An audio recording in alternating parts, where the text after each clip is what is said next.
एक बार माहिर की कहानी सुनाते हुए हमें नानी ने बताया कि माहिर अपने घर पर जल्दी जल्दी कुछ काम निपटा रहा था कि एक बहुत ही बुजुर्ग आदमी उसके पास आए और बोले, बेटा तुम अपनी अक्लमंदी से बड़ी बड़ी समस्या सुलझा देते हो, आज इस बूढ़े की भी परेशानी का कोई हल बताओ। माहिर ने उन्हें आराम से कुर्सी पर बैठाया और बोला, हाँ चाचा जी, अब बताइए कौन परेशान कर रहा है आपको। ये सुनते ही वह बुजुर्ग व्यक्ति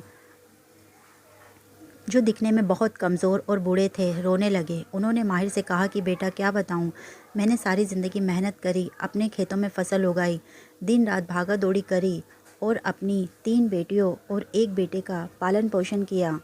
मेरी पत्नी का देहांत कुछ समय पहले ही हो गया था। मैंने अपनी तीनों बेटियों का विवाह अच्छे परिवारों में कर दिया है। वह तीनों अपने परिवारों में व्यस्त हैं। फिर मैंने अपने बेटे की भी शादी कर दी, लेकिन अब मेरे बहू बेटा मेरा बिल्कुल भी ध्यान नहीं रखते हैं। मेरा खाना, मेरी दवाइयों से उन्हें कोई मतलब नहीं है, जबकि मैंने तो अपनी सारी ज़मीन जायदाद उन्हें ही दे दी है। माहिर ने उनकी पूरी बात बड़े आराम से सुनी और फिर उन्हें खाना लाकर खिलाया। जब उन बुज़ुर्ग व्यक्ति ने खाना खा लिया तो उन्होंने उनसे बड़े प्यार से कहा कि देखिए चाचा जी, आपको घर जाकर बिल्कुल वैसा ही करना है जैसा मैं आपको बताऊंगा। उन बुज़ुर्ग ने माहिर की सारी बातें सुनी और अपने घर चल दिए। अभी 2 हफ्ते ही गुजरे थे कि वह बुज़ुर्ग व्यक्ति फिर से माहिर के पास आए और इस बार वह काफ़ी खुश और सेहतमंद लग रहे थे। उन्होंने आते ही माहिर को गले लगा लिया और उसे 500 रुपये देते हुए बोले, बेटा वाकई में तुम बहुत नेक हो, तुमने मुझसे बिना पैसे लिए मेरा भला कर दिया। माहिर ने कहा कि चाचा जी, अगर आपके बहू बेटे अब आपके साथ सही बर्ताव करने लगे हैं तो मैं ये रुपए ज़रूर लूँगा। उन बुज़ुर्ग व्यक्ति ने बताया कि तुम्हारे कहे अनुसार मैंने अपने घर जाकर कमरे का दरवाज़ा बंद कर लिया और अपनी कुल्हाड़ी उठाकर ज़मीन खोदने लगा। मैंने अपना खाली पीतल का घड़ा ज़मीन में गाड़ दिया और उस पर कुल्हाड़ी से आवाज़ करने लगा। मेरे बहू बेटे जो दरवाजे पर कान लगा कर खड़े थे, उन्हें लगा कि मेरे पास छुपा हुआ ख़जाना है जिसे मैंने ज़मीन में गाड़ रखा है और मैं ज़मीन खोदकर उसे ही देख रहा हूँ। उन्हें ये भय हुआ कि कहीं मैं वह धन किसी और को न दे दूँ, इसलिए अब वे मेरे साथ बहुत अच्छा व्यवहार करते हैं, मुझे समय पर खाना देते हैं, मेरी दवाई, कपड़े, सारी चीज़ों का ध्यान रखते हैं और रात को मेरा बेटा बहुत देर तक मेरे पैर भी दबाता है। ये सब तुम्हारे कारण ही हुआ है। तुम्हारी सलाह मानकर ही आज मैं खुश हूँ। उन्होंने माहिर को बहुत सारी दुआएं दी और अपने घर की तरफ चल पड़े। माहिर अभी बैठा ही था कि वहाँ पर नायाब आ गया।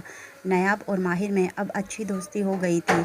नायाब अब बिना किसी काम के भी माहिर के पास आ जाता था और दोनों एक दूसरे से अपनी ज़िंदगी के बारे में बातें किया करते थे। माहिर ने नायाब से पूछा कि और बताओ दोस्त, तुम्हारे राजा साहब के क्या हाल हैं? अब उन्हें कोई और फरमाइश तो नहीं की? नायाब ने हंसते हुए कहा कि मैं उनका पसंदीदा सलाहकार हूँ और वे मेरे लिए रोज़ नई समस्याएं खड़ी कर ही देते हैं। अभी कल ही की बात है, राजा साहब और रानी साहिबा शाही बगीचे में तालाब के पास बैठे हुए थे। रानी साहिबा अपनी उंगली में पहनी हुई कीमती हीरे की अंगूठी को बार बार घुमा रही थी। वह अपनी अंगूठी को कभी पहनती थी और कभी उतारती थी।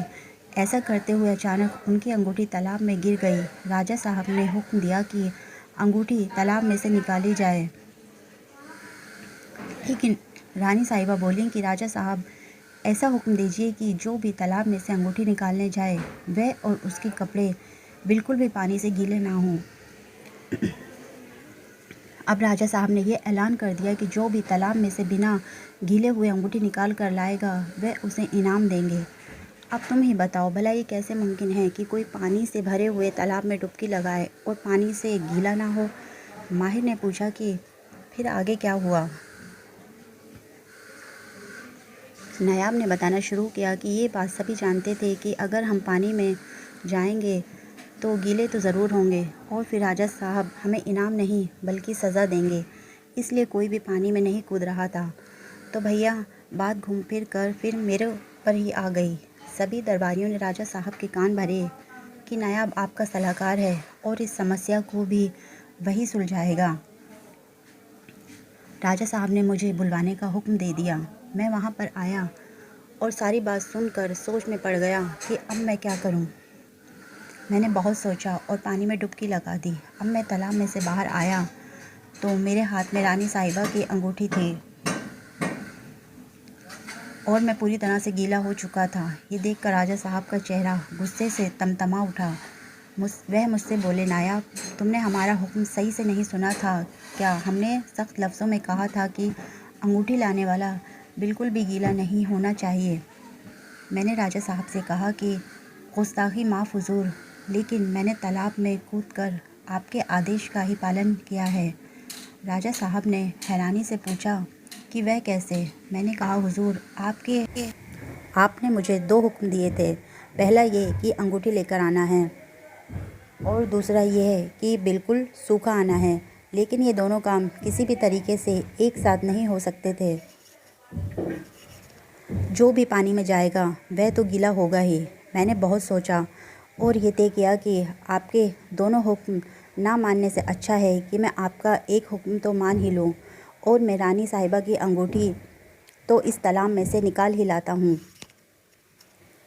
मगर आप मुझे गीले होने की वजह से सज़ा देंगे तो मैं वह भी कबूल कर लूँगा। इतना सुनते ही राजा साहब खुश हो गए और मेरी तारीफ़ करते हुए बाकी दरबारियों से बोले, देखो, इसे कहते हैं सलाहकार। नायाब अपनी इन्हीं बातों से हमारा पसंदीदा है और तुम लोग खामख्वाह में उससे जलते रहते हो। राजा साहब ने मुझे गले लगा लिया और अपने गले का हार उतार कर मेरे गले में डाल दिया। ये सब बातें सुनकर माहिर ने भी नायाब को शाबाशी दी और दोनों दोस्त हंसने लगे।